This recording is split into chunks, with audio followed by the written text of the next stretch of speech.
वस्त्रयुग्मं समर्पयामि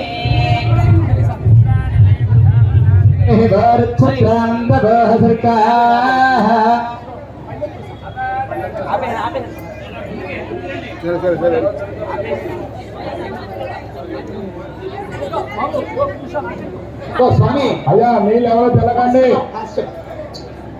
తెలకండి తర్వాత అయిన తర్వాత ఇక్కడ పెట్టండి ఓం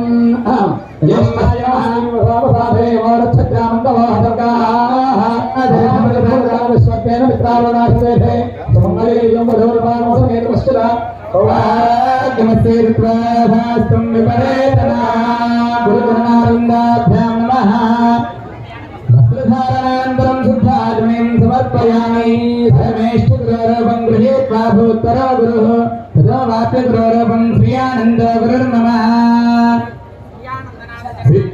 గురుజనానందాభ్యాం నమః సువర్ణ యజ్ఞాభూతం సమర్పయామి గృహీత్వా భూత్తరో గురుః తదో వాప్య గౌరవం శ్రీయానంద గురుర్నమః గురుజనానందాభ్యాం నమః దివ్యశ్రీ సుందరం సమర్పయామి పరమేష్ఠ గురోరూపం గృహీత్వా భూత్తరో గురుః తదో వాప్య గురోరూపం శ్రీయానంద గురుర్నమః గురుజనారవిందాభ్యాం నమః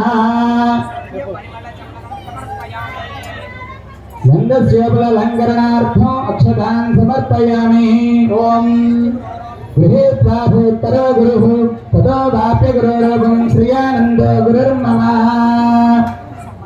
మాలతే మల్లికాదే నినవాని కుసుమాని చ ఏకనాథే ప్రగచ్ఛామి మాలాన్ త్వాం प्रतिगृह्यताय देवाय नमः सर्वाय देवाय नमः ईशानाय देवाय नमः पशुपतये देवाय नमः रुद्राय देवाय नमः रुद्राय देवाय नमः भीमाय देवाय नमः महदेव देवाय नमः सरस्वती नमः सरस्वती नमः ईशानस्वती नमः हुदेवस्वती नमः सरस्वती नमः सरस्वती नमः भीमस्वती नमः महादेवस्वती नमः नानाविधपरिमलपत्र पुष्पाक्षतानि समर्पयामि गुरुजनारविन्दाभ्यां नमः धूपमयामि दीपत्रयामि गुरुजनारविन्दाभ्यां नमः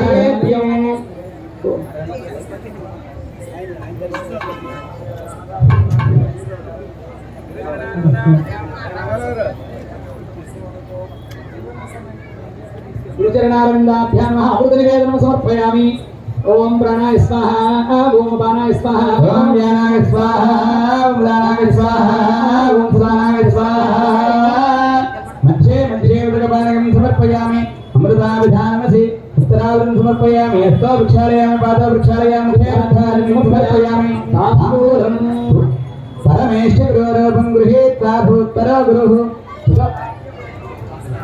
ततो वाप्य गुरोरूपं श्रियानन्द गुरुर्मम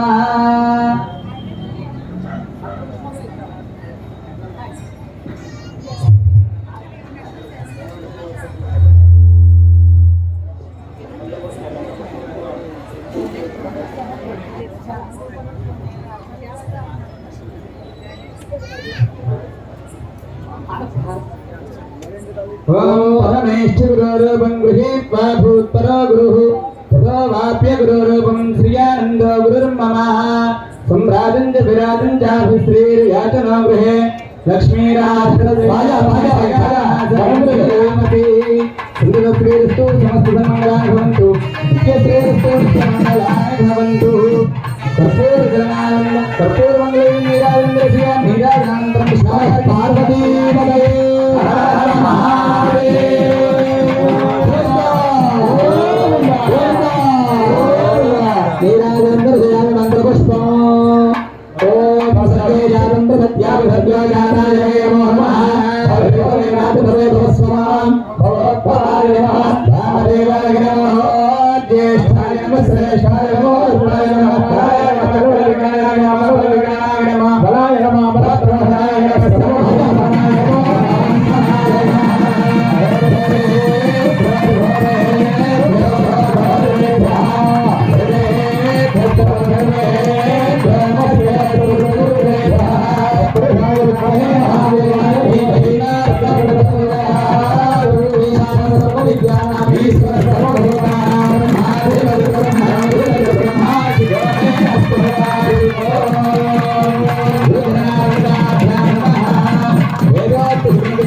परस्त्रोक्तो वेदान्ते तत्प्रतिष्ठितः तस्य प्रतिलेनस्य परस्महे स्वरः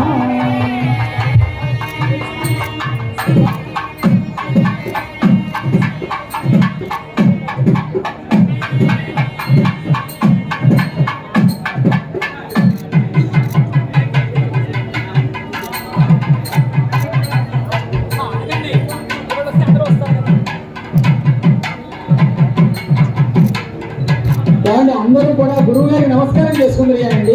మీ అందరికీ అవకాశం ఇస్తాం, తలో పుష్పం ఇస్తాం చేతికి.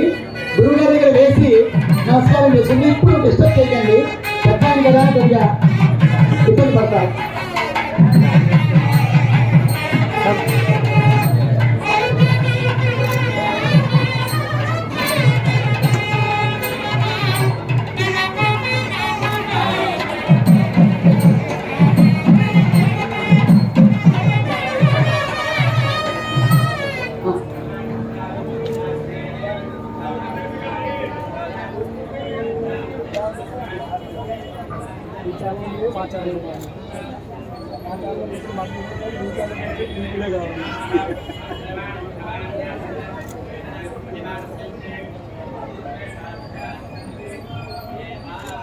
ఫోన్ అండి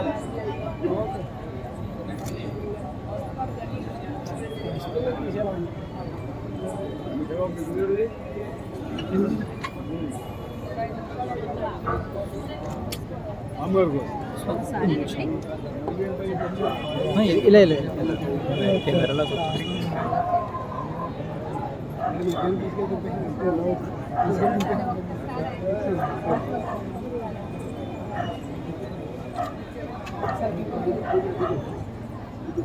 శ్రీ బ్రహ్మశ్రీ వేదముద్ర గురువర్యులు వారు మనందరినీ ఆశీర్వదం చేస్తారండి.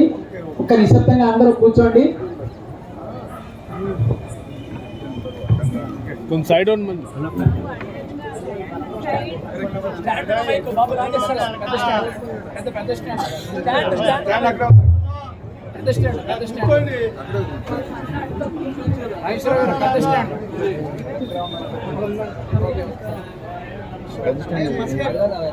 గురుగారు ఉపదేశం ఇచ్చే ముందర మీ అందరికీ చెప్పేది ఏంటంటే, ఇందాక జగన్నాథం గారు చెప్పినట్టు గుడి తీసేస్తున్నాం, ఎటువంటి ఆలోచన లేకుండా ఏం జరుగుతుందో తెలియదు. ఇవాళ గుడి చూసి ఆనందంగా ఉన్నాం, కానీ గుడి తీయడానికి, గుడి తీసిన తర్వాత మళ్ళీ కట్టే టైంలో మనం పడే రకరకాల అవరోధాలు, ఎన్నో రకాల కష్టాలు, అవమానాలు ఇవన్నీ భరుస్తున్న సమయంలో ఎన్నోసార్లు వెనకాల కూర్చున్నాడు ఎల్లో కలర్ షర్ట్ కళ్ళమడ నీళ్ళు పెట్టుకోవడం జరిగింది. ఇవాళ ఇంత విశేషంగా గురువు గారికి ఇలా మనం గురు పూజ చేయడానికి కారణం, ఇందాక జగన్నాథం గారు చెప్పినట్టు వారి వాక్యే వేదం, ఏది అన్నారో అది జరిగిపోతూ వచ్చింది. అందుకే మనం ఇవాళ విశేషంగా ఆయనకి కృతజ్ఞత తెలుపుకోవాల్సిన అవసరం ఉంది. మన గ్రామానికి ఏంటి ఇలా పూర్తి చేసేస్తున్న కాదు, మీ అందరి తరఫున ప్రతినిధిగా, ప్రత్యక్ష సాక్షిగా వారి యొక్క ఆశీర్వాద బలంతో మనం ఏం సాధించేవాళ్ళు ఇక్కడ అందరూ ఎదురుగా ఉంది. వారు చెప్పిన ప్రతి మాకు ఇందాక ఆల్రెడీ జగన్నాథం గారు ఒక తప్పమాట మాట్లాడారు. సుబ్రహ్మణ్య సంఘం దగ్గర అసమానం నేను చెప్తున్నాను. 4 రెట్లు అవుతుందన్నారు, 3 రెట్లుగా. అసమానం 4 రెట్లు అవుతుంది, 4 రెట్లు అవుతుందని నాకు ఎప్పుడు వెళ్ళినా అంతే. 4 రెట్లు అవుతుంది మీ గుడి ఆయన ఆశీర్వదించడం. ఇప్పుడు కూడా ఆయన ఆశీర్వాదంతో మనం ఏం కోరుకున్నామో అది చెప్పారు ఆయన. మన మనసులో మాట ఇది ఒక పెద్ద తీర్థం అయిపోతుంది అన్నమాట. చాలా తీర్థక్షేత్రం అవుతుంది ఆయన మనకు ఆశీర్వదించారు. ఎక్కడో మనం మనలాగా వాడపల్లెని చూసాం, లేకపోతే చిన్నతరపులను చూసాం, అలాగా తప్పనిసరిగా ఇది ఒక తీర్థక్షేత్రం అవుతుందని ఆశీర్వాదంతో అవుతున్న నమ్మకంతో మీ అందరికీ ఈ విషయం తెలియజేస్తూ గురుగారి యొక్క ఉపదేశం అవుతుంది. నమస్కారం.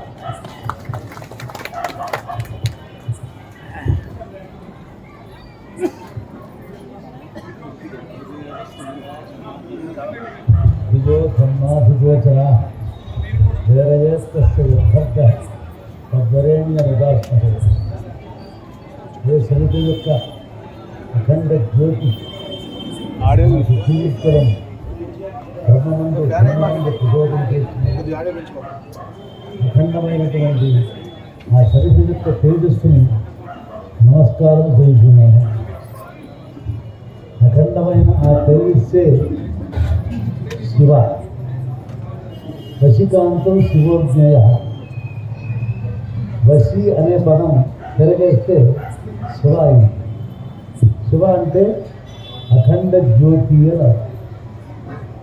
ఇప్పుడు మనం చేసే కార్యక్రమం సమస్త బ్రహ్మాండాన్ని కూడా రక్షిస్తూ సగుణ నిర్గుణ స్వరూపంతో ఏ పరమేశ్వరుడైతే కాపాడుతున్నాడో అటు పరమేశ్వరుణ్ణి మనం నిర్భయంగా జీర్ణోద్ధారణగా ప్రతిష్ఠ చేసుకుంటున్నాం. ఇక్కడ గొప్పదనం దుర్వాస మహర్షి ప్రకృతి వికృతి. సంస్కృతంలో దూర్వ అంటే వికృతి దుర్వ అవుతుంది. దూర్వ దుర్వ, యజ్ఞము జన్మము, ఇలా యజ్ఞోపవీతం అందరు జన్మం జన్మం. అలాగా దూర్వాస క్షేత్రమే దుర్వ అయింది అని అనుసారంగా వచ్చినటువంటి విషయం. తర్వాత ప్రతిష్ఠించిన వారు కర్కోటకుడు. కొంతమంది పేరు పరిస్థితులు అది దూరంగా పరిగెత్తిపోతారు. కర్కోటకస్య నాగస్య దమయించ నడస్య ఋతుపర్ణస్య రాజర్షే కీర్తనం కలినాశనం. పరిస్థితులు కలి దూరంగా పోతుంది. మరి ఆ కర్కోటకుడు ప్రతిష్ఠ కర్కోటకుడు దుర్మార్గుడు అని కాదు. అక్కడ అష్టనాగుల్లో 8 పేర్లు అందులో కర్కోటకుడు, దక్షుడు, తక్షకుడు, కర్కోటకుడు, నాగ, లక్ష్మణ అని ఈ ప్రకారంగా 8 పేర్లు అష్టనాగుడు. దాంట్లో కర్కోటకుడు ఆయన సర్పరూపంగా పరమహంసని సాధించాడు కనుక ఆయనకి విరూపం వచ్చింది. విరూపం వచ్చింది కనుక విరూపన్న అన్నాన్ని ఆశ్రయించాడు. అలా ఆశ్రయించడం వల్ల దానికి స్వయంగా ఇదంతా కదండి. కనుక అటువంటి కర్కోటకుడి చేత స్థాపితమైంది కనుక దాన్ని స్మరిస్తే చాలు సమస్తమైన పాపాలు కూడా పోతాయి. ఇక్కడ ఈ గ్రామం వచ్చిన తర్వాత సాయంత్రం చూస్తే అందరిళ్ళ దగ్గర కూడా నీళ్ళు చల్లి కళలు వెళ్ళి ముగ్గులు వేస్తున్నారు.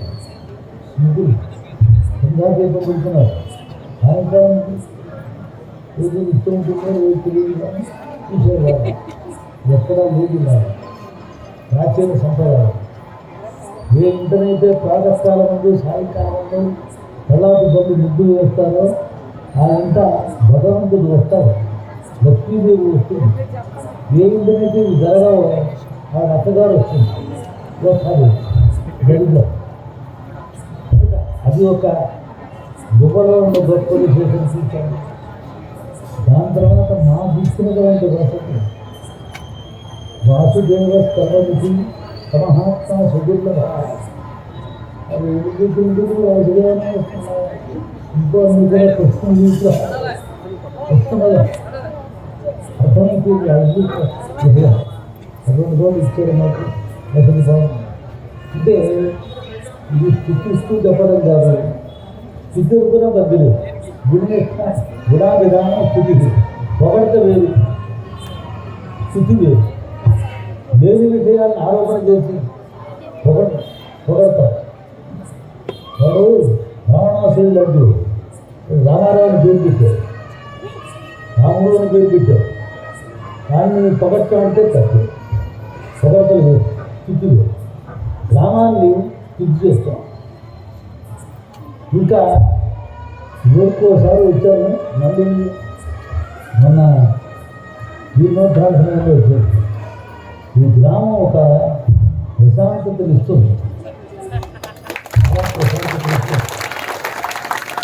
ఇక్కడ చుట్టుపక్కల కూడా వారు చెప్పినట్టుగా ఇందాక సాధారణ వారు గారు అనుకోండి, వారు చెప్పినట్టుగా ఈ చుట్టుపక్కల భజన పనులు ఎక్కువ ఉన్నారు. భజన పనులు అంటే ఇవాళ భజన చేస్తున్నారు వాళ్ళు కాదు, రామనామస్మరణ కలవు స్మరణాన్ని కలియుగంలో స్మరణం చేస్తే చాలు. ఇతర యుగాలు ఈ సౌకర్యం లేదు. యజ్ఞయాగాలు చేస్తే కానీ వాళ్ళకి పుణ్యం వచ్చేది కాదు, తపస్సు చేస్తే కానీ పుణ్యం వచ్చేది కాదు. కలియుగంలో పెద్ద సౌకర్యం ఏంటంటే నామస్మరణం చేస్తే చాలు పుణ్యం వచ్చేది. అందరూ కలిసి ఏకకంఠంతో భగవన్నామస్మరణం చేస్తే దేవుడు ఎందుకు రాడు? ఎందుకు రాడు? సప్తమహాధీయుడు మనం చేసేటప్పుడు మన చిత్తవృత్తులని భగవంతుడి మీద ఉండాలి. నామస్మరణం చేయడానికి సిగ్గుపడకూడదు. కంఠం ఎలుగెత్తి పాడాలి.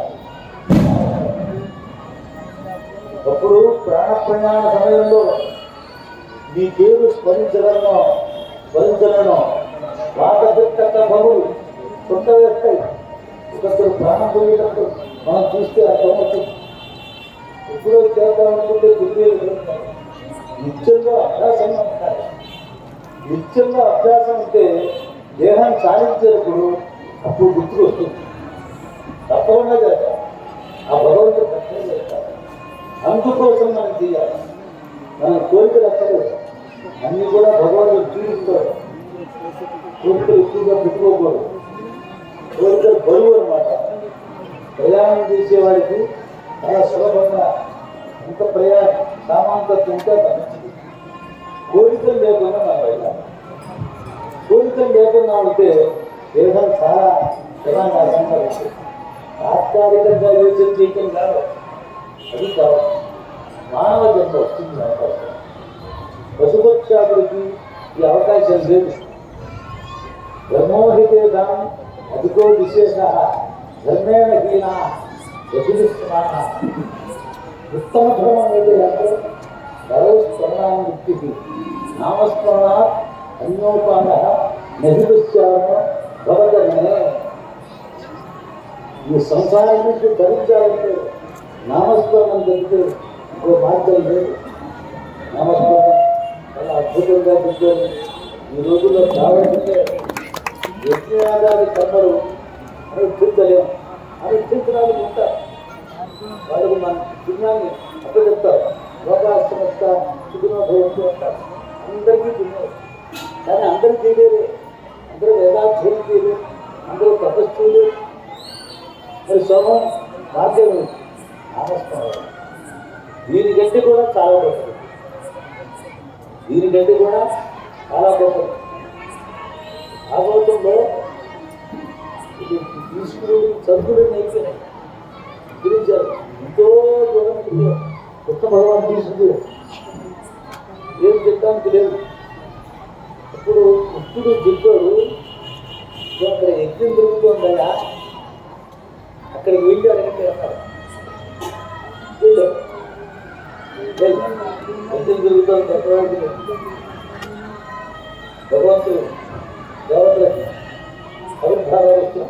ఇప్పుడు పెట్టబడుతుంది సర్వీస్ ఆనంద కాదైనా సౌద్యోగులు అంటారు. ఇంత పత్రిశాలలో సౌద్యోగులు అంటారు. వాళ్ళ దగ్గర చేస్తారు. ఇక్కడ స్వామివారు చెప్తారు, వివరంలో ఉంది. ధర్మం నిలబడ్డది అంటే భారత జాతి ధర్మం నిలబడ్డది అంటే వివరాలు వాళ్ళు ధర్మం ఆచరిస్తే అది గ్రహించే బాగా గ్రహించాలి. భాగవతంలో ఉంటాయి. అంటే వాళ్ళు ఎప్పుడూ భగవన్నామస్మరణం చేస్తారు. యజ్ఞాలయంతో అర్థాలయంలో వేదాలయంలో తెలుగు వాళ్ళకి వాళ్ళు సమయాలు కూర్చోకుండా కూర్చుంటారు. ఈ సమయాలు గారికి ఏంటి అంటే దేవతలకు పాదాలు వాడికి పెట్టకూడదు. ఇదే భావం. చూసారా, సంస్కారం కావాలి. వాళ్ళు సౌదేవుని దగ్గరికి వెళ్ళి అడిగారు, కొత్త భగవానుడు ఇచ్చాడా అని పండేవాళ్ళతో ఆహారాన్ని యజ్ఞము యాగశాల నియమాలు అవన్నీ లేవు. బతికొచ్చేసారు. ఎక్కడ స్వామి ఉన్నారో అక్కడ బతికొచ్చారు. భక్తి వాళ్ళకి అనవరతం భగవన్నామస్మరణ చేస్తారు కనుక, భగవంతుని యొక్క భక్తితో ఉంటారు కనుక ఆ సోమదేవుడు పట్టుకొచ్చిన ఆహారం తీసుకునే భగవంతం పట్టాలి. మరి ఈ ప్రపంచంలో మనకి ఇలాగ చెప్తున్నారు అన్నీ కూడా భక్తి ప్రవక్తి భక్తి ప్రవక్తి భక్తిని పిచ్చి. శంకరాచార్య వారు ఇంత వేదాంతం రాసిన ప్రస్థానత్వం భాష్యం రాశారు. ఎన్నెన్నో గ్రంథాలు రాశారు. దేహం నేను కాదు, నాహం దేహ నాహం జీవ బ్రహ్మైవాహం అసంశయ. అంత జ్ఞానం ఎప్పటికీ నోటితో అనొచ్చు అహం బ్రహ్మాస్మి, నేను పరమేశ్వరుడే, నోటితో అనొచ్చు. ఇంకా తెలియదు నీకు అవన్నీ అక్కర్లేదు, అంత జ్ఞానం నీకు అక్కర్లేదు. ఫలం భక్తులు కలిగించేసి మోక్ష సాధన సామగ్ర్యాలు భక్తులేమో కలిగించేసి మోక్షాన్ని సాధించాలంటే భక్తి చాలా గొప్పది. అధికారులైన వేదాధ్యయనం చేసిన తపస్తంపనులైన అందరికీ కూడా భక్తి కావలసిందే. భక్తి లేకపోవడం వల్లే కలియుగంలో సిద్ధులు లభించడం లేదు. భక్తి కావాలి. ఏ పరమాత్మనికే మనం ఆరాధన చేస్తున్నామో ఆయన ఎందుకు అనన్య శరణాగతి పొంది ఇతరమైన ఆలోచన లేకుండా చిత్తవృత్తులన్నీ కూడా ఆయనే ఉంచి అనుష్ఠానం చేయాలి. అప్పుడు మంత్రం చెయ్యాలి. ఆధ్యాత్మిక బాగుగా భగవతి అంగస్య కూర్చాలి. ఏది తెలియలేదు, ఒకటే తెలుసు, పరమేశ్వరుడికి మనం తినే ఆహారం ఇది చెప్పాలి. అదొక్కటి తెలుసు. ఎవరు విరాటుడు కన్నప్ప అడగంట తిరిగాడు. కాలంతా మట్టి కొడుకులు ఆయనకి ఆహారం అందించాలి. ఆయన ఒక లేడు కూర్చాడు, వాడే ఆహారం. దాంట్లో ఏమన్నా విషముందో పాడో ఉంటే తల్లి తెచ్చిపోతాడు. ఆయనకి అపచారం చేయకూడదు అని కొంచెం రుచి చూచాడే. నీళ్ళు తీసుకోవాలి, ఇది కింద పెడితే అపచారం వస్తుంది. నోటి కుక్కిలు పెట్టాడు, మాంసం పెట్టుకున్నాడు, నోటితో కుక్కిలు పెట్టాడు. అక్కడ నిర్మాణం తీయాలి. ఏదో తీస్తాడు కూర్చుని మార్గావర్తిక పాదుగా పశుపతే అంగస్య కూర్చాడితే ఆ ఈశ్వరుడికి అడగంతా తిరిగిచ్చినటువంటి ఆ పాదాలు నిర్మాంగ కూర్చేందుకై ఒప్పుకున్నాడు. కూర్చాడు. గండు సాంబుని దేవున పొరలుకోహ దివ్యాభిషేకాలితే ఆ కుక్కిని పెట్టినటువంటి ఆ నీరు భక్తితో చూశాడు. విద్యాభిషేకం అంటే సామాన్యం కాదు. 11 రుద్రాలు పెడితే శ్రీరుద్రం, అటువంటి 11 పెడితే మహారుద్రం, అతిరుద్రం, ద్విజరుద్రం. విద్యాభిషేకాలైతే కొన్ని వేల సార్లు రుద్రపారాయణ చేస్తూ అభిషేకం చేస్తే ఎంత పుణ్యం వస్తుందో అంత ఫలితం పొందేస్తారు. రెండు సాంబరిదేవనం పొరకు దివ్యాభిషేకాలంటే ఈషత్ భక్షిత మాంస శేఖ రమణం. కొంచెం రుచి చూశాడు శబరిలాగా, ఎంత కూర్చున్నాయో పాడో రుచి చూసి ఇచ్చింది ఆవిడ. ఎంత భక్తో భక్తులు మెచ్చుకుంటారు, వాడు భగవంతుడు మెచ్చుకుంటాడు. రుచి పచ్చి లేదు వాడు, ఇంగ్లీష్ లేదు. ఈషత్ భక్షిత మాంస శేఖ రమణం నవ్యోపహారాయితే కఠోపేతమైనటువంటి భక్ష్య భౌత్య లేఖ్య చైత్యంతో నివేదన పెడితే ఎంత ఆనందపడతాడో భగవంతుడు ఈ మాంసం తినడం వల్ల అంత ఆనందపడతారు. భక్తి నగరోత్సవో వనచరో భక్త సాగతే. భక్తి అనేది ఏం చేయలేదా? వనచరుడు మహాభక్తుడు చేయలేదా? మరి కన్నప్పని కూర్చున్నాం చెప్పుకుంటున్నావా? చేసిన పనులని తప్పుడు పనులేనా? మన ఇంట్లో తప్పేగా లేదండి. నేను కూడా అలా చేయగలను. ఈశ్వరుని అలాగా అది చూస్తుంటే బ్రాహ్మణ చూశాడు. నీకు అభిషేకం చేస్తే కాళ్ళతో పని వచ్చిన వాడు ఏమిటి అపచారం నేను చాటుగా చూస్తున్నాడు. ఆ రోజున ఈయన పెట్టిన మాంసం సన్నిహిస్తాడు. రోజు పట్టుకొచ్చి చూపిస్తే మాంసం మాయమైపోతాం తినొచ్చినదే. ఆ రోజు తెల్ల చూశాడు స్వామి, నేనేమన్నా అపచారం చేశానా? ఈ సేవలో ఏమైనా లోపల చేశానా అని చూశాడు. కన్ను ఇంతకాలం పెట్టి చూడలేదు కదా, నీ కన్ను లేదని చేసి చూడలేకపోతున్నావా? ఇదే నాకు అందిస్తాను చూసుకో. కన్ను చూసి దాన్ని చూసే జారిపోతుంది. వస్తుంది అదే జారిపోతుంది. ఒక కాలుతో పని పెట్టాడు. రెండో తరగతి పెట్టుకుంటున్నాడు. ఇప్పుడు పైన ఇచ్చాడు. ఇప్పుడు మనం గ్రహించవలసింది ఆయనలాగా మన భక్తి వస్తుందిగా. వెర్రి భక్తులు వెర్రితల్లే చేస్తారు. వెర్రితల్లే చేస్తున్న భక్తులు ఈ కథ తెలుసుకోవాలి. అయ్యా మనం కూడా తిని రుచి చూసి దేవుడు నివేదపడతాం. నోటి పుట్టుడు పెట్టి అభిషేకం చేస్తాం, అని చేస్తాం. కన్ను తీసి పెట్టగలం. అది తెలియదు. ఒక కన్ను తీశాడు, బాధ లేదు. ఎన్నోళ్ళు పెడుతున్నాడు. ఒక కన్ను ముట్టుకుంటేనే కష్టం కదా, ఆ పని మనం చేశామా? ఈ పనులు అనేది తేలికేది. ఇప్పుడు వెర్రితల్లి చూస్తున్నటువంటి ఇక్కడ ఉంది అన్నమాట. ఆ సాహసం మనం చెయ్యాలి. ఏకతానాత్మ ఉండకూడదు. నేను ఫలానా వాడిని, ఫలానా పేరు గలవాడిని, ఫలానా రూపం గలవాడిని మర్చిపోవడం. నేను జీవులను కూడా మర్చిపోతాను. ఆ స్థితిలో ఉన్నాడు కన్నప్ప, మీరాబాయి, వీళ్ళందరి వ్యక్తులు కూడా మనం తెలుసుకోవాలి. వాటి వెనకాల ఉండేటువంటి శౌర్య సాహసములు, భక్తి, అనన్య శరణాగతి వాటిని నేర్చుకోవాలి. ఇటువంటి భక్తి తప్పకుండా మనకి రక్షణ చేస్తుంది. ఈ కలియుగంలో ఒక్క 10 నిమిషాలు ఏకాగ్రంగా ఉండడం కష్టం. నువ్వు నామస్మరణ చేసేప్పుడు కఠిన విషయాలు మర్చిపోతుంది. భగవంతుణ్ణి స్మరిస్తూ ఉంటుంది.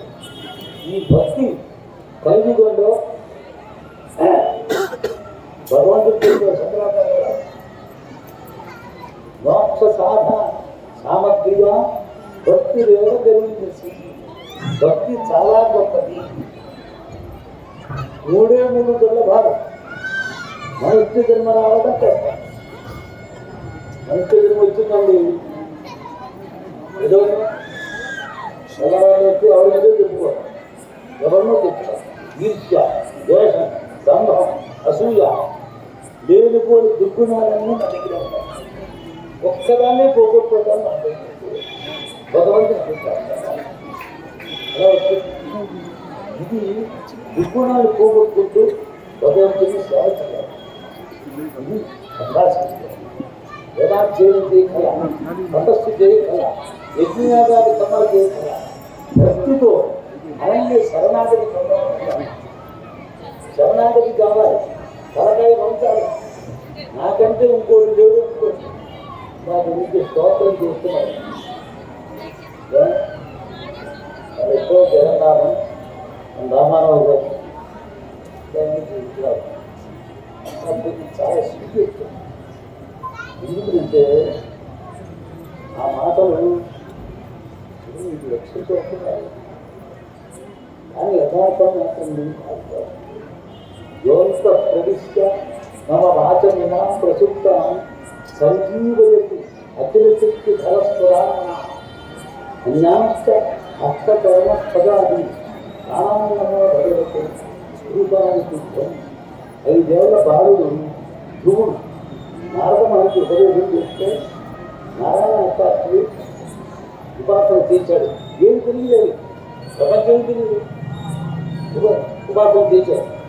చేస్తే ఆయన మహాయుక్తం ప్రత్యక్షమయ్యాడు. ఎవరికి? ధ్రువుడికి ప్రత్యక్షంగా. అప్పుడు ఆయన నోటి చూసిన మాట ఇది, యోంత ప్రవిశ్య మమ 5 ఏళ్ల వాడు సంస్కృతం చదువుకున్నాడా? సంస్కృతం చదువుకుంటే రాయగలరా? 5 ఏళ్ల అలా యహ అంతఃప్రవిశ్య మమ రాజన్మ ప్రసుప్త సంజీవయతి అఖిల శక్తి ధరస్సురా. అఖిల శక్తి సంపన్నుడు ఆ పరమేశ్వరుడు ఆయన కల్పిస్తున్నాడు. నేను మాట్లాడుతున్నాను ఒకరిపోతూ మాటలనే నాది.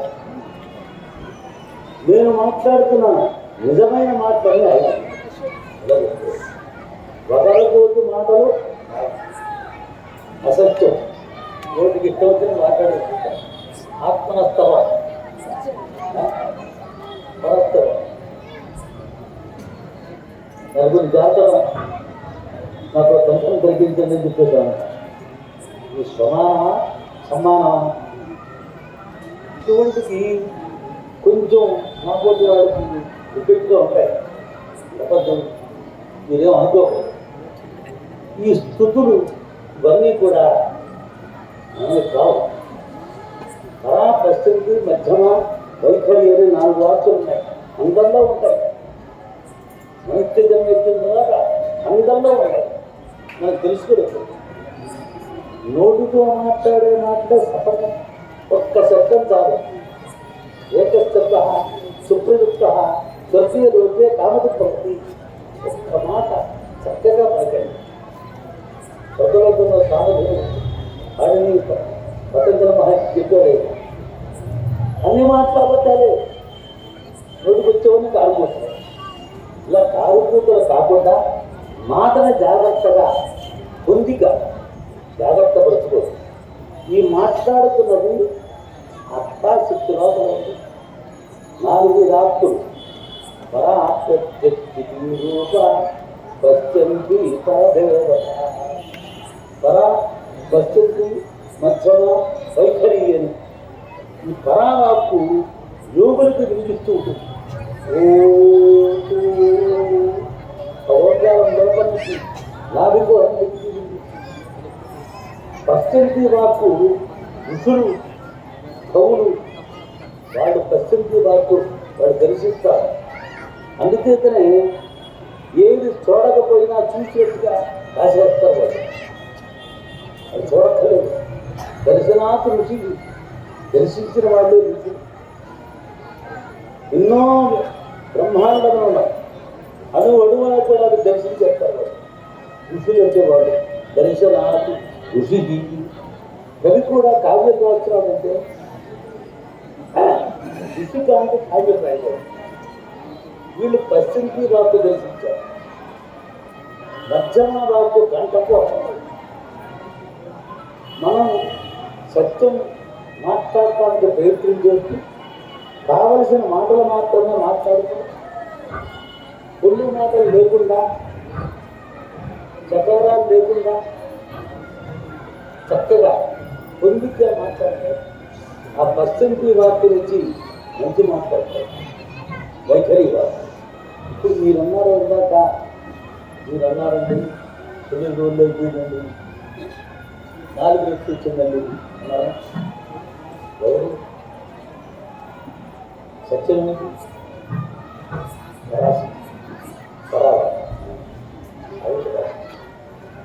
ధ్రువుడు చెప్పాడు, దాన్ని గ్రహించాలి. ఇది సత్యం. ఆ పరావాక్య ఏదైతే ఉందో అది కనిపించింది. అడ్వాన్స్ కానీ దాంట్లో మన ప్రతిభేదం లేదు.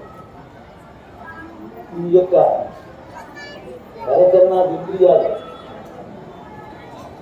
ఒకప్పుడు పుడుతుందో ఒకప్పుడు పుడుతూ గొడవ తుప్పు మంది కాలిపోతుంది. దీనికే శక్తి లేదు, దేనికి శక్తి లేదు. జీవుడు అంటే ప్రాతిభాషికుడు, బాగా గ్రహించాడు. నేను అనే అహంకారం లేదు. జీవుడు అంటే ప్రాతిభాషికుడు. కాంతి అర్థం మీద ప్రసరించినప్పుడు అంతవరకే ఉండదు. అర్థం మీద ప్రసరించిన కనుక మళ్ళీ రిఫ్లెక్షన్ పుట్టింది. రిఫ్లెక్షన్ పుట్టిన కాంతి కాంతి, ఈ కాంతి కాంతి. దాన్ని ఏమంటాం? ప్రతిభాష అంటాం. భాషామ రిఫ్లెక్షన్ పుట్టింది దాన్ని ప్రతిభాష. ప్రాతిభాషికుడు జీవుడు. పరమాత్మ యొక్క భాషే ప్రాతిభాషికుడు. వీరు బుద్ధి మనస్సు వీటిలో ప్రవేశించి నేను నేను నేను అహం కర్తృత్వ భోక్తవ్యం భోక్తృత్వాలు నెత్తిని వేసుకుంటున్నాడు. ఏ పని చేసిన వాడు కర్తగాడు, కర్త ఆ పని యొక్క ఫలం వాడు అనుభవించే ఉంటుంది. పరమేశ్వరాత్మక సంధానమండలం దగ్గర నుంచి మనకు పెద్దవాళ్ళు నేర్పారు. ఈ పరమేశ్వర దీక్ష, ఈ పరమేశ్వర దీక్ష నేర్పారనగా లోపల నుండి ఈశ్వర సర్వభూతాన చేస్తున్నటువంటి రామయం సర్వభూతాన యంత్రారూఢ. ఆ ఈశ్వరుడు లోపల నుండి జంత్రగాడు తోలుబొమ్మను ఆడించినట్టుగా ఈ కార్యక్రమాలను ఆడిస్తున్నాడు లోపల. ఆ ఈశ్వరుడు నడిపిస్తున్నాడు. నాహంకర్త అటువంటి పరమేశ్వరుని ఉద్దేశించి ఈ కర్మ మనుష్యుడిగా నేను సత్కర్మ చేయాలి కనుక ఆయన ప్రీతి కోసం నేను చేస్తున్నాను. ఇది మొదట్లో సంకల్పం మనం అనుకుంటాం, చివరిలో ఏమంటాం? ఒక స్వరం పరమేశ్వర అర్పణ వస్తుంది. ఆయనకి అర్పణ ఎటువంటి కోరికలు కనుక ప్రభుత్వ సత్వత్వం ఇంత గురువు. అదే నా లారీ కూడా చెప్పండి, లారీ నెంబర్ చెప్పాడట. ఆ లారీకి కూడా లాభం రావాట. అటువంటి అమాయకులు కోరికలు పుట్ట సంకల్పూతి దేవంలో వస్తువు మనస్సు సామాన్యంగా కోరికలు పుట్ట అంతు లేదు. మనోరథానం అతడా ప్రవాహ కోరికలను చెప్పుకోవాలి. కామ సంకల్ప వర్జిత కోరికలు సంకల్పాలు తగ్గించుకోవాలి. అప్పుడు పరమేశ్వరుడు నన్ను చూసి సంతోషిస్తాడు.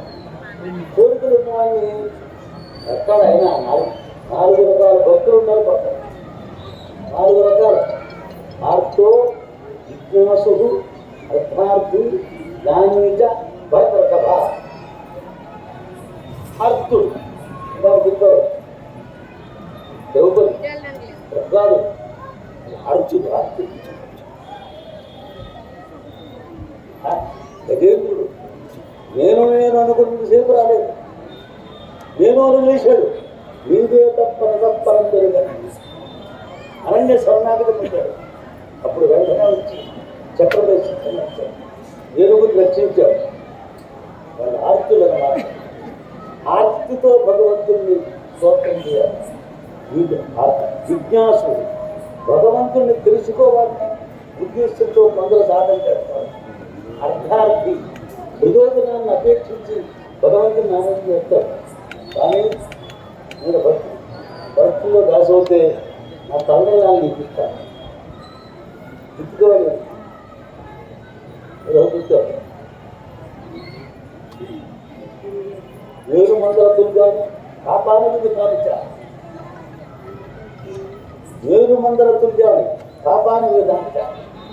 కేశాన్ని ఆశ్రయించి చెప్పి తస్మాత్ కేశ పాపాన్య అటువంటి చుట్టుకోరుతాడే. చూసారా, పాపాన్ని తీసుకుంటున్నాడే, మన కోరికలు చూస్తున్నాడు. వీళ్ళు అర్థార్థులు, జ్ఞాని, ధ్రువుడు, వీళ్ళందరూ జ్ఞాని మహానుభావులు. వీళ్ళలో ఇద్దరిని జాగ్రత్తగా చూసుకుంటూ ఉంటారు. ఆ భగవంతుడు అనేవాడు ఎలా ఉన్నాడో తెలుసుకోవాలనేవాడిని, అర్థార్థులు ప్రయోజనం అపేక్షించేవాడిని వీళ్ళే ఎక్కువ కనుక వీళ్ళు తక్కువంటే కష్టం విషయంలో వెళ్ళిపోతారు, కోరికలైపోతారు.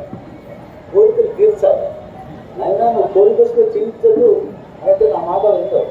ఈ కోరికలు వస్తాయి బ్రహ్మాండంగా. ఈ కోరికలు తీరుస్తాయి.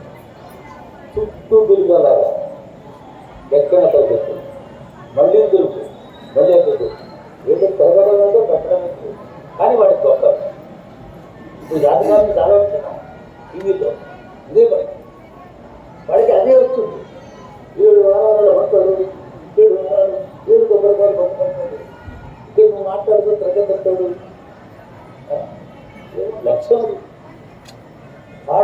లక్ష్యంతో ఉన్నారు కనుకనే ఫలితాలు కూడా వస్తున్నాయి.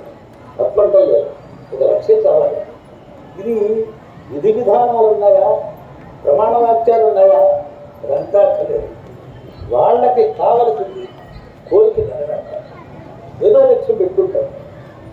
అలా ఆ విధంగా అర్థార్థులైనటువంటి వాడిని జాగ్రత్తగా చూసుకుంటాడు భగవంతుడు, ఎదురుపెట్టాడు.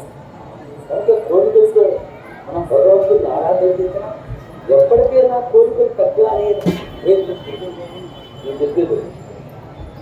అందరూ సన్యాసులే పోతలేరు కనుక భక్తితో అనన్య శరణాగతి పొంది భగవంతుడిని ఆరాధించి ఆ భగవంతుడు నేను సంతృప్త భోక్తృత్వాలు ఇచ్చాను.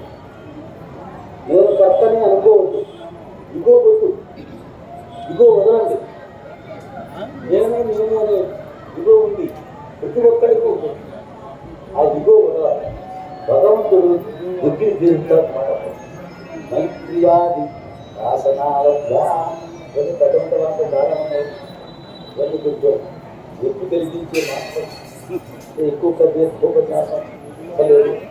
ఇప్పటికీ బాగా ఆలస్యమైంది, వాక్యం చేస్తున్నారు, ప్రయత్నం చేస్తున్నారు. ఇంత అర్థమైంది. చెప్పాలనే ఉద్దేశంతో చెప్పలేదు. 4 మాటలు అమ్మ అడిగించింది కనుక ఏవో మంచి మాటలు నేను అనుకుంటున్నాను. నేను చెప్పాను అనుకోలేదు కనుక మంచి మాట అవుతుంది. మీరందరూ వచ్చి చాలా నాకు దర్శనండి అని తాను తెలియరాని అందరి శబ్దం నాకే రాని ఒకరిపోటు మాట్లాడు ఇలా మాట్లాడేది కనుక మంచి మాటలన్నీ అమ్మవారే కలిగించింది. వీరందరూ వంశస్థులు. హంస హంస హంస అంటే జీవుడు, హంస అంటే జీవుడు, హంస అంటే ప్రమాదం. హంసకు లక్షణం పాలు నీళ్లు కలిపి అక్కడ పెడితే పాలను మాత్రం తీసుకుంటారు, నీళ్ళను ఉంచుకుంటారు. తెలుసో తెలియదు. హంసతో 2 కలిపి పెట్టండి, పాలను తాగేస్తారు, నీళ్ళు మాత్రం వదిలేస్తారు. వీరందరూ హంసలు కదా. నా మాటల్లో పాలల లాంటి మాటలు చక్కగా గ్రహించండి. నీళ్ళ లాంటి మాటలు నాకు ఉంటే వదలబోతు మాటలు నాలుగుగా మన్నించి గ్రహించండి. అమ్మవారి యొక్క అనుగ్రహం రావణుడికి ఇక్కగా, ఆ భారతీయ పరమేశ్వరుడు యొక్క అనుగ్రహం రావణుడికి ఇక్కగా ఇక్కడ స్థితిగాలి కానీ పరాకాష్ఠతో శివుడిని అలా ప్రత్యక్షించారు. శివదీక్ష అందరూ ఉన్నారు. అలా ఎవరిలో ఒకరు ముఖ్యంగా నిలబడాలి.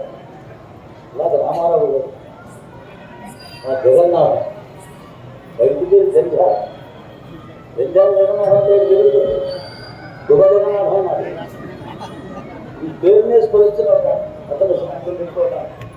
ఎంతమంది ఉన్నారో సామాన్యుడు అక్కడ అంతమంది పనిచేశారు, అంతమంది పరిచయం వెళ్ళిపోతాడు. మాట్లాడుతారు శివానంద స్వామి, శివానంద మూర్తి గారు ఆయన అనుగ్రహం పొందినవాడు.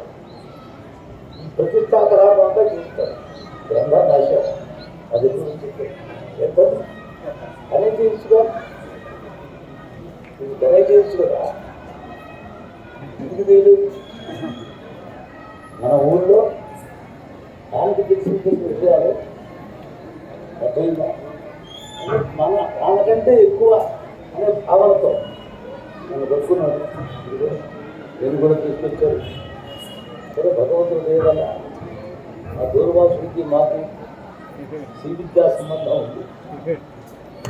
శ్రీవిద్యకి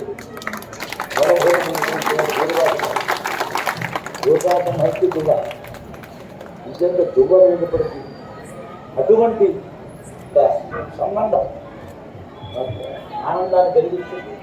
దాంతో రావడం జరిగింది. మరి వాళ్ళు ఎంతో శ్రమపడి ఎంతమంది దాతలు ఇంట్లో ఎంతమంది దాతలు సామాన్యం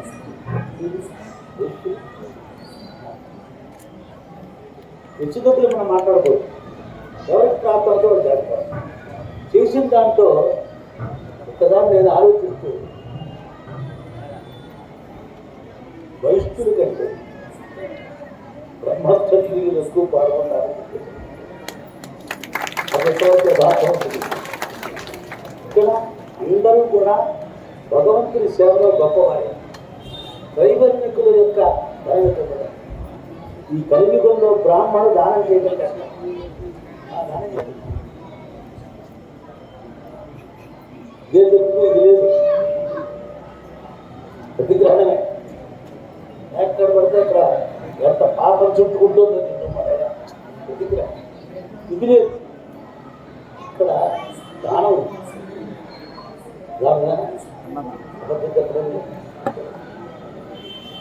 అటువంటి పవిత్ర హృదయాలతో శ్రీశైలం దానం బ్రహ్మాలు ఎన్నో భక్తుల యొక్క హృదయం తీసుకోబడదు. శుద్ధ ఏమంటే మొత్తం అందరూ కూడా ఈ దేవాలయానికి కావాల్సిన విధంగా కూడా నేనే ఇచ్చేస్తాను అన్నాడు మహానుభావుడు. ఈ దేవాలయం కడుతూ ఉంటాం, రాత్రి ఇచ్చింది తీసుకుంటాం, ఆయన అంతా కడుతున్నారు కానీ అది చేస్తాం. ఇది మిగులు,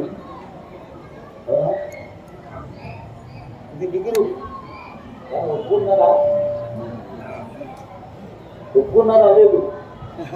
ఏమన్నారు? అయ్యా మీరే అంతా ఇచ్చేస్తే ఇచ్చిన వాళ్ళ ప్రజలు కావాలి. మేము మీ నుంచి ఏదో ఒక పాఠం ఏంటో పాఠం పూర్తిలో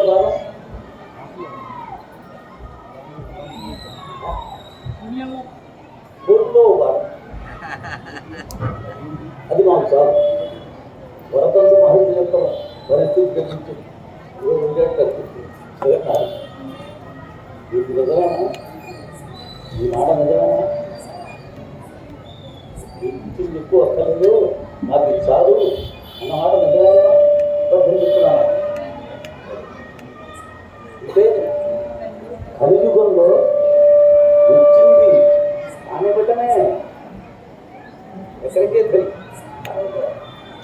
వచ్చిన దాన్ని ఆదానం నిశ్శబ్దంగా సతాం వారిపించాలి కదా, బాగా నేర్చుకోవాలి.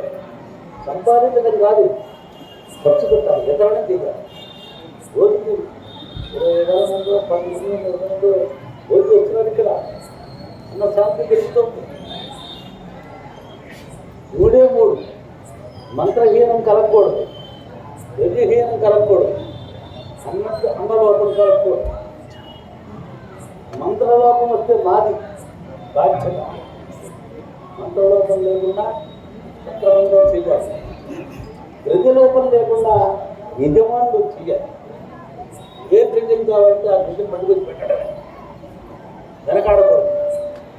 సమృద్ధిగా ఇచ్చారు బాగానే. ఏ రోజుకైనా ఇది తక్కువైందిరా అది పెట్టారు. అది యథార్థం చెప్తున్నా. గుణిష్ట గుణాలుగా స్థుతికి అజ్ఞాన్ని చెప్పుకోవాలి. ఇది స్థుతి పొగడత కాదు, యథార్థం చెప్తున్నా. అలాగా అన్నహీనం దగ్గర రాష్ట్రం. అన్నహీనం కనుక రేట్లయితే రాష్ట్రాన్ని తగ్గించేస్తుంది. ఏదో చివరిలో పెడదాంలే, ఓ 10 మందికో 10 మందికో అది కాకుండా ఎంతమంది వచ్చే వాళ్ళు ఊళ్ళో గ్రామంలో పుట్టి విరిగించకూడదు. అందరినీ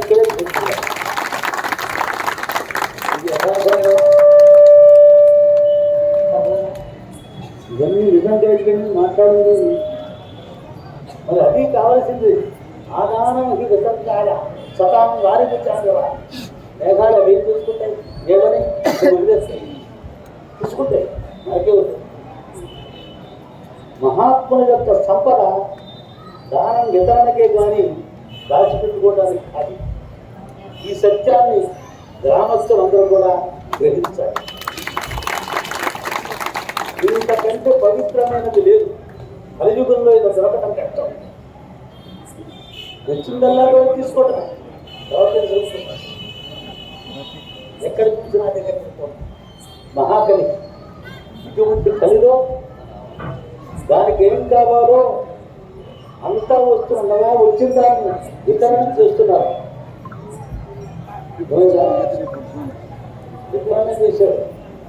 ఇంకా చెప్పాలని చాలా ఉంది. ఈ సత్యాన్ని గ్రామస్తులందరూ గ్రహించండి. ఇక్కడ మంత్రశుద్ధి ఉన్నది. సమగ్రంగా మంత్రాలను లోపం లేకుండా చేశారు, యజ్ఞ లోపం లేకుండా చేశారు, అన్న లోపం లేకుండా చేశారు. మనకి ఈ ప్రతిష్ట మనకి మిత్రుడే కానీ శత్రువు కాదు. ప్రతిష్ట సమోర్పు మంత్రహీనంతు ద్రవ్యహీనంతు ప్రత్తారం మంత్రహీనంతు రుచిజం అన్నహీనం దహే ద్రాక్షం నా ప్రతిష్ట సమోహిపు. ఇది ప్రతిష్ట అంటే పడుకున్న పెద్ద పుల్లని జ్ఞాపకం. ఇది మనం తెలుసుకోవాలి. మంత్రం సమగ్రంగా ఉంది. ద్రవ్యం లోపం లేకుండా తీర్చారు, అన్నదానం తీర్చారు. రేపటి రోజున స్వామివారు శివకేశు వేణుగోపాలేశ్వరు అక్కడ అందరూ ఉండాలి, ఇక్కడ అందరూ ఉండాలి. అది వేరుగా ఇక్కడికి వచ్చినా అందరూ కూడా అక్కడ చేస్తారు, ఇక్కడ చేస్తారు. మా చిన్నప్పుడు చేస్తారు, రాత్రి కూడా అక్కడికి చేస్తారు. పెద్దయాత్రలు అందరూ కూడా పాల్గొంటారు. గ్రామస్తులందరూ కూడా ఆ ముహూర్తం ఎందుకు రోడ్డు గురించి ముహూర్తం నష్టపెట్టేది కాదు, నోటికి రావాలి. ఎన్ని చూసినా అన్ని గుణాలు దాంట్లో ఉంటాయి.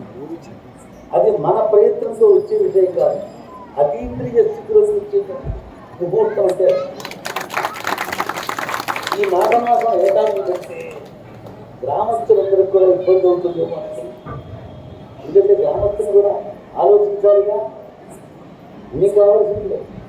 అది దానికి పోటీగా ఉన్నప్పుడు గ్రామస్తులు కూడా సమర్పించాలి. ఇంత బాగా పెట్టుకోండి. ఇద్దరు వచ్చారు, ఒక ముహూర్తం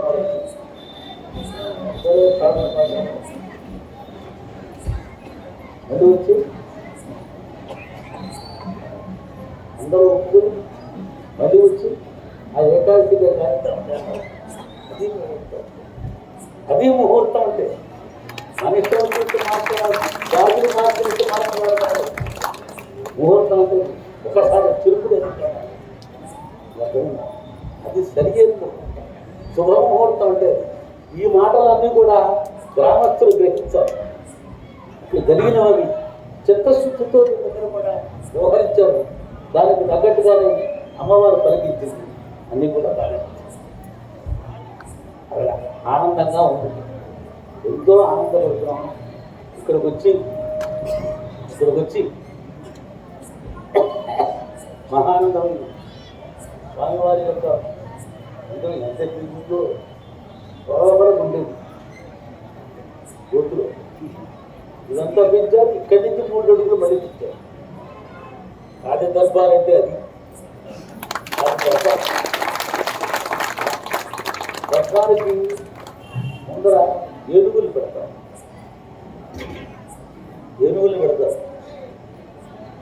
నంది ఎడు తిరుగుతాడు, ఏ మొహంతో ఉంటాడు నంది? ఈశ్వరుడు ముఖంతో ఉంటాడు. మరి ఇక్కడ ఏనుగు, ఇక్కడ నందులు ఎలా ఉన్నాయి? ఇది ప్రాసాదానికి సంబంధించిన విషయం, వాహనం కింద కాదు. ఆయన వాహనం ఎలాగో ప్రాసాదానికి ఏ ప్రాసాదం అయితే మనం చేస్తున్నామో ఆ ప్రసాదానికి ఇష్టం ఉందనుకోండి, వెలుగుంటారు. గజాలు ఈశ్వరుడికి నందులు చెప్తారు. ఎవరు చెప్తారు విషయం?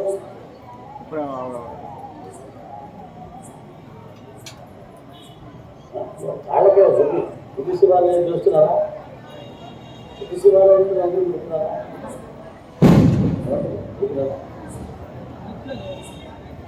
బుద్ధి కలిగింది. బుద్ధి ప్రచోదనం చేశాడు. తనకేంటి ఇలాగా కొన్ని చూసాము. అన్నీ ఏమేమి భగవంతుడు ప్రచోదన చేస్తే వచ్చినట్టు చెప్తే ఊరు పడుతుంది. భగవంతుని ప్రేరణతో జరిగినవి ఏవేవైతే ప్రయాణం చేసినవి ఏవైతే ఉన్నాయో నిజాలు, అటువంటి నిజాలు చాలా ఉంటాయి. 3 రోజులు పడుతుంది చెప్పాలంటే. ఇంతవరకు చాలు. ముఖ్యమైన చెప్పారు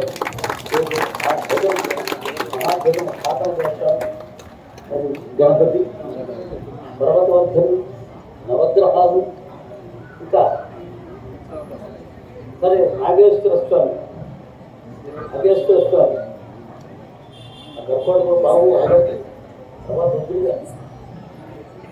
వస్తారు. ప్రతిష్ట అయిన తర్వాత వారు వస్తారు, చూసుకుని వెళ్తారు. అన్ని బ్రహ్మాండంగా నిలిచాయి. గ్రామం సుభిక్షంగా ఉంటుంది. దేవాలయం అంటే మన అందరికీ సంబంధించిన దేవతార్చన, గ్రామ దేవతార్చన అంటారు దేవాలయం అంటే.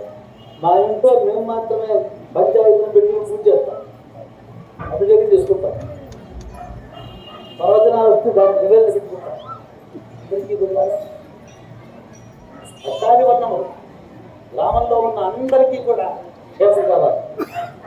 గ్రామ దేవతార్చన పండగ పబ్బం చిన్న ఊరి వస్తారు, హారతి ఇవ్వడం, స్వయంపాలు అయితే బియ్యం వేయడం, సలాది ఇవ్వడం భక్తితో. దేనికి వస్తాడు ఈశ్వరుడు? దేనికి వస్తాడు? వ్యవసాయాన్ని ఊళ్ళో వస్తుంది. ఊరేగింపు అన్నారా? వేగింపు కాదు, ఊరేగింపు. మహానుభావుడు దేవతలో ఉన్నారనుకోండి, ఊరంతా పిలుపుడు తీయటమన్నమాట. మన చూస్తాను మన దగ్గర వస్తాడనమాట. ఊరేగింపు, వేగింపు కాదు, ఊరేగింపు. అలా మన ఇంటికి వచ్చినప్పుడు ఆయన వస్తున్నాడని చెప్పేసి ఎదురు చూడాలి, దీపారాధన తీసుకోవాలి. ఆ వచ్చిన వాళ్ళు స్వయం పాత్ర ఇవ్వడం, భగవంతుని శతగోత్రం ఆయన సేవించడం, గుళ్ళోకి రావడం, ప్రదక్షిణ చేయడం, తీర్థం తీసుకోవడం, కాసేపు ధ్యానం చేసుకోవడం.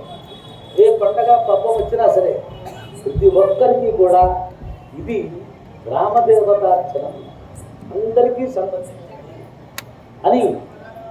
ఎవరికి వారికే దేవుడు, ఎవరితో కాదు, అందరికీ దేవుడు అనే భావంతో ఉండండి.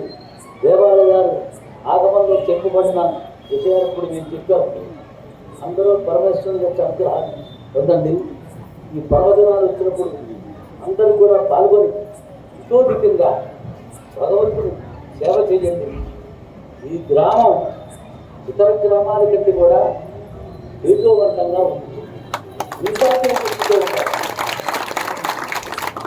అందరూ కూడా భక్తితో ఉన్నారు. అలాగేనంగా ఎవరు కలపట్ల, భక్తితోనే కళ వస్తుంది. ఒకటం లేదు, అనేక చోట చూస్తున్నాం. కనుక ఈ గ్రామానికి కలి అంటారు. స్థాపన చేసినటువంటి విగ్రహం కనుక అందుచేత కలి. ఇలా ఉత్తరోత్తర కూడా ఈ భావాన్ని పొంది భక్తి శ్రద్ధల్ని పెంపొందించుకుంటూ ఈశ్వరారాధన చేయండి. చాలా సమయం తీసుకున్నాను తెలుస్తూ మరి అవకాశాన్ని ఇచ్చేందుకు గాను 4 మంది రామారావు గారికి, జగన్నాథ్, ఇంకా అందరూ ఉండొచ్చు. ఏం అనుకోకండి, మా పేరు చెప్పలేదు అనుకోకండి. అందరూ కలిస్తేనే సర్వమైన పుష్పం చేస్తే మాల ఇంటింటి పుష్పం ఒక మాల ఈశ్వరుడు. అందరూ చెయ్యి వేస్తేనే అందరికీ కూడా పరమేశ్వరానికి అవసరమాలి. అందరూ గట్టిగా చెప్పండి. ధర్మస్య జయోస్తు, అధర్మస్య నాశోస్తు, ప్రాణిషు సద్భావనాస్తు, విశ్వస్య కళ్యాణమస్తు, గమాం సంరక్షణమస్తు. నమ పార్వతీ. మాట చెప్పాలి. మా అబ్బాయిని నేను కోరుకుంటున్నాను. మా అబ్బాయి మీద నేను చెప్పట్లేదు. వాడికి గురువు అనుగ్రహం పరిపూర్ణంగా లభించింది. మరి అమ్మవారు వారు ఏ మాటలు మాట్లాడినా అమ్మవారు కలిగిస్తుంది చక్కటి విషయాలు, ఒక భక్తి శ్రద్ధలు, మరి అనుకోవటం దానిలో సంపాదించుకున్నాడు. వృత్తికులు కూడా వాళ్ళకి అనుగుణమైనటువంటి వృత్తికులకు కూడా ఉద్యోగం వాళ్ళే కాకుండా జగన్నాథం వేదపారాయణకి ఇంకా కొంతమంది వృత్తికులు వీళ్ళందరూ కూడా వ్యక్తి చేసి ఏది లోటు లేకుండా చేస్తున్నారు. వారికి ఆయురారోగ్య ఐశ్వర్యములు ఇచ్చి అమ్మవారు భక్తి శ్రద్ధలు కలిగించాలని చెప్పేసిన భగవంతుడిని ప్రార్థిస్తున్నాను. శ్రీ గురువర్యులు బ్రహ్మశ్రీ యన్మండ్ర వేణుగోపాల శాస్త్రి గారి గురువు గారికి మన గ్రామం అందరి తరఫున మనందరి తరఫున చక్కటి